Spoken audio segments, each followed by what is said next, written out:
In fact, none of our chips are possible today without AI.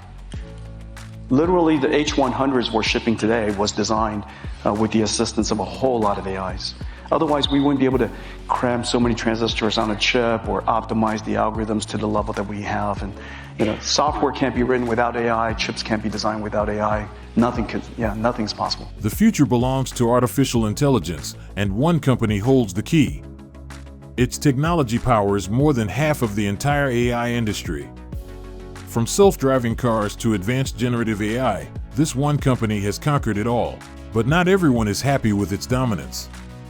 Some fear its influence, and others envy its success. And a few are plotting to bring it down. This is the story of the company that changed the world. This is the story of NVIDIA. NVIDIA was founded in 1993 by three engineers, Jensen Huang, Chris Malachowski, and Curtis Preem.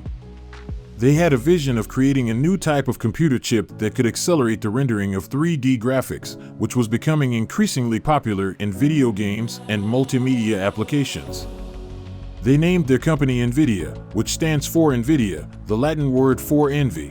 In 1995, the company released its first product, the NV1, but it was not very successful as it used a proprietary interface that was incompatible with most PCs. However, NVIDIA learned from its mistakes and improved its technology and business strategy. The tide turned in 1999 when they released its breakthrough product, the GeForce 256. Unlike previous graphics chips, the GeForce 256 could perform complex calculations and transformations on 3D geometry, freeing up the CPU for other tasks. This enabled unprecedented levels of realism and performance in 3D graphics, especially in video games. The GeForce 256 was a huge success, and NVIDIA quickly became the leader in the GPU market. NVIDIA also established a strong partnership with Microsoft, as the GeForce 256 was the first GPU to support Microsoft's DirectX 7, a software platform that standardized 3D graphics programming. They also won the contract to supply the GPU for Microsoft's Xbox, the first console to use a PC-like architecture. The next thing they do is expand the product portfolio to cater to different segments of the gaming market, introducing the GeForce FX series for mainstream gamers, the GeForce Go series for laptops, and the GeForce T series for enthusiasts.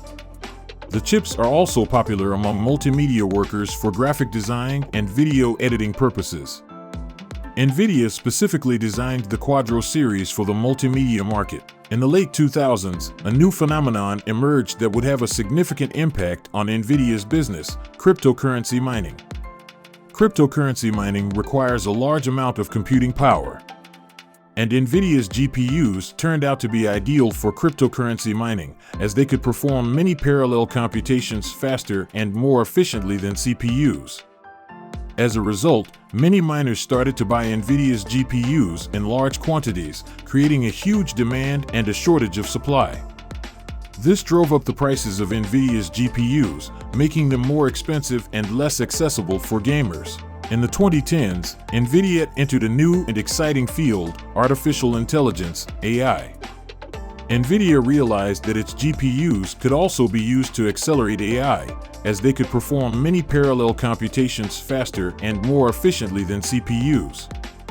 They also developed new software and hardware platforms to enable and support AI development and deployment, such as CUDA, TensorRT, Jetson, and DGX. 6 years later, the company launched its first AI chip, the Volta, which was designed specifically for deep learning, a subset of AI that uses neural networks to learn from large amounts of data. The Volta was a game changer for the AI industry, as it enabled faster and better AI performance and innovation.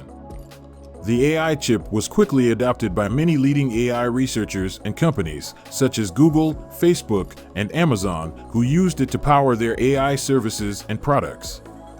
It also won the contract to power the world's fastest supercomputer, the Summit, which was built by IBM and the US Department of Energy. Before we continue, if you enjoy this video, make sure to hit the like button and don't forget to subscribe to our channel so you won't miss an update on our future content.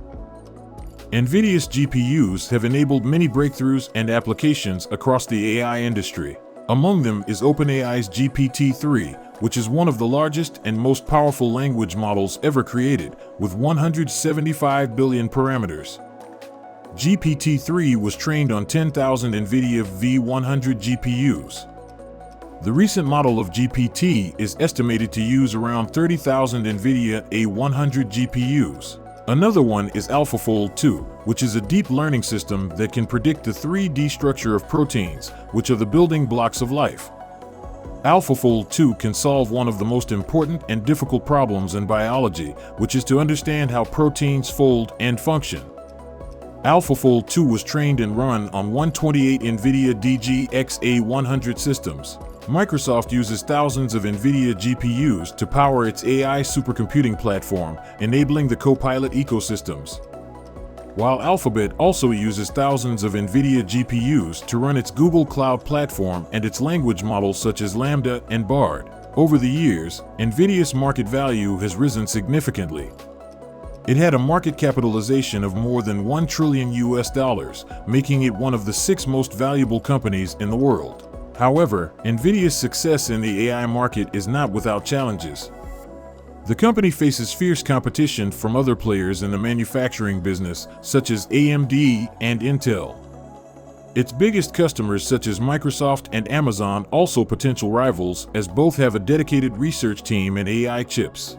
Another challenge that NVIDIA faces is its reliance on TSMC for chip manufacturing. TSMC is a Taiwanese company that has been accused by China of supporting Taiwan's independence movement. China has threatened to use military force against Taiwan if it declares formal independence, which could escalate into a global conflict.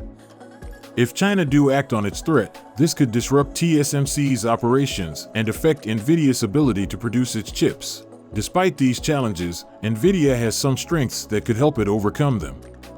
One of them is its innovation culture and leadership style. The company's founder and CEO, Jensen Huang, is known for his unconventional approach to management. He empowers his employees to make decisions without his involvement or interference. He also fosters transparency and communication among his teams by encouraging them to email him their top 5 things every morning. Another strength that NVIDIA has is its financial performance and market position. The company has recorded remarkable growth in revenues and profits in recent years. And it has also expanded its presence in various markets with new products and services. NVIDIA is not only a leader in graphics cards, but also a pioneer in artificial intelligence. With the AI market expected to continue rising, NVIDIA is poised to become one of the most influential companies shaping our future world. So, what do you think of NVIDIA's position and prospects in the AI market? Do you think NVIDIA can sustain its dominance, or will it be overtaken by its competitors? Let us know your thoughts in the comment section below. I hope you gain insight from this video.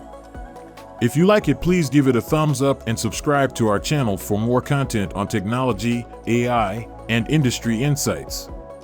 Thank you for watching, and we'll see you in the next video.